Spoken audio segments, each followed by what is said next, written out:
something, and then when you get home, you remember that you left it at the store. And then when you think, let me go back and pick it up, you're like, boy, it's just so far away and I can't be bothered. Well, that's how most Jamaicans feel every month after they pay their National Housing Trust, knowing full well that they're paying for this thing, but that the opportunity or even trying to access a loan from the NHT or even an NHT home they just can't be bothered. Because by the time they overcome certainly all the hurdles to get something from the NHT, them both broke and them tired.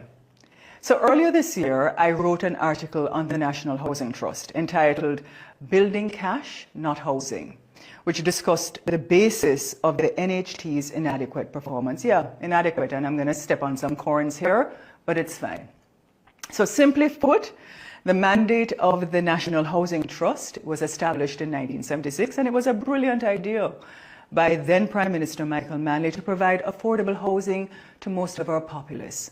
And funding this entity came from a 2% tax from Jamaican employees and a 3% tax from every Jamaican employer.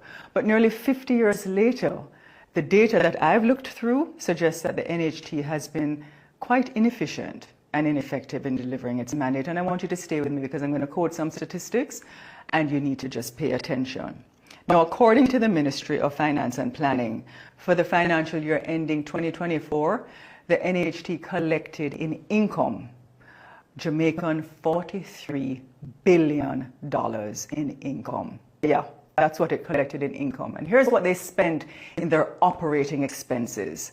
They spent close to $13 billion, actually $12.946 billion in operating the entity. Now, these figures are shocking, and when I saw them, it blew my mind, as the average number of housing completions by the National Housing Trust from 2018 to 2022 is only 2,157 per annum, annually. And you can check the Economic and Social Survey of Jamaica for 2022 to see some of those stats further. Included in these figures that I looked at, the housing, NHT says, yeah, it does some housing completions, and those were what they did in 2022. But they do other things like build on your own land, lot solutions they talk about, guaranteed purchase programs. They do individual loan solutions, they do joint ventures, and they do NHT project solutions. But what is clear is that not all of these solutions stated by them are actually livable, finished dwellings. Moreover, based on the administrative costs, you see, when a homeowner even gets a mortgage loan of approximately $12 million from the NHT, half of the money comprises the organization administrative costs. That's about 50% of that money when you aggregate everything. Now, when you look at the NHT's accounts, they generated a surplus of $21.8 billion for the financial year 2023-2024.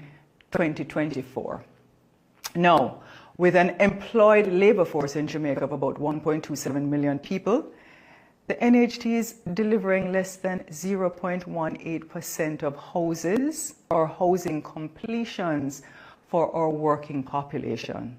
0.18% of houses or housing completions. So the truth is, instead of building houses for our people, the NHT is actually taking a percentage of workers' and employers' salaries to build cash in the bank. And this approach by the NHT is untenable and contrary to its original mission. Yet each year, they embark on what I call a promotional display of misinformation, because they reported to Parliament earlier this year that they intend to start about 15,000 new housing solutions for this financial year. And when I heard it, when I read it, I said, this must be imagined.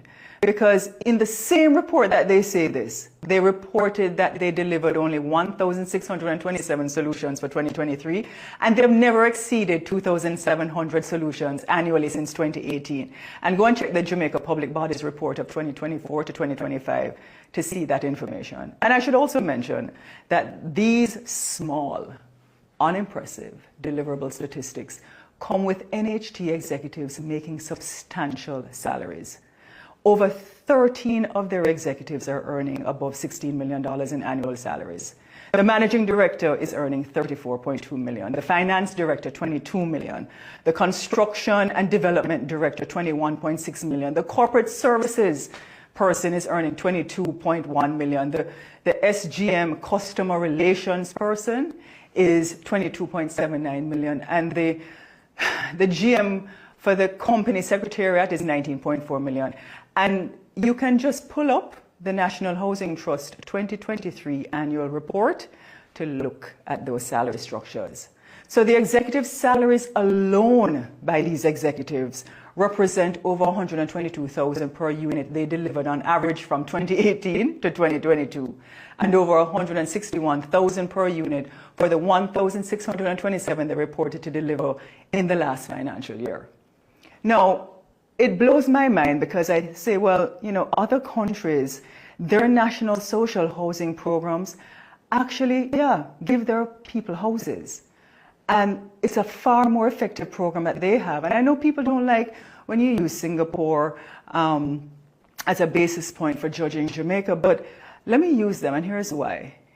They have a vision because they say owning a home is a public housing is a right for every one of their citizens. It's enshrined in their policy. And so for their population of 5.6 million in Singapore, their social housing has delivered over 1 million units spread across close to 25 towns and 3 estates, giving a home to over 80% of Singapore's resident population. Because their government says, look, you know, we have a mandate because it is a right of their citizens to own somewhere and to have a roof over their head.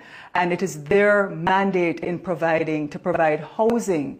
And they look at the whole spectrum of needs for the optimal living of their citizen, including the environment, including the continual process to create an innovative and sustainable community or communities. And it's an ongoing process for them. And, you know, when I looked at the public housing board reports of Singapore, I want us to start paying attention this way, right?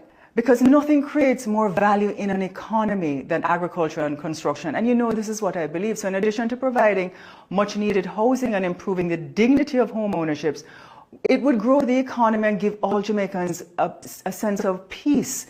Because guess what? You see, when a Jamaican owns somewhere, they can pass it down to the generations coming behind them. There's nothing better than someone knowing and having peace of mind that they have a roof over their head, that they can turn their own key because they own it. And let me tell you something. It is your mandate to make sure that every single Jamaican who pays their National Housing Trust actually has somewhere. You should be out there tapping into every Jamaican and saying, come and let me show you how you can own somewhere. That's your mandate, NHT. That's what we pay you to do.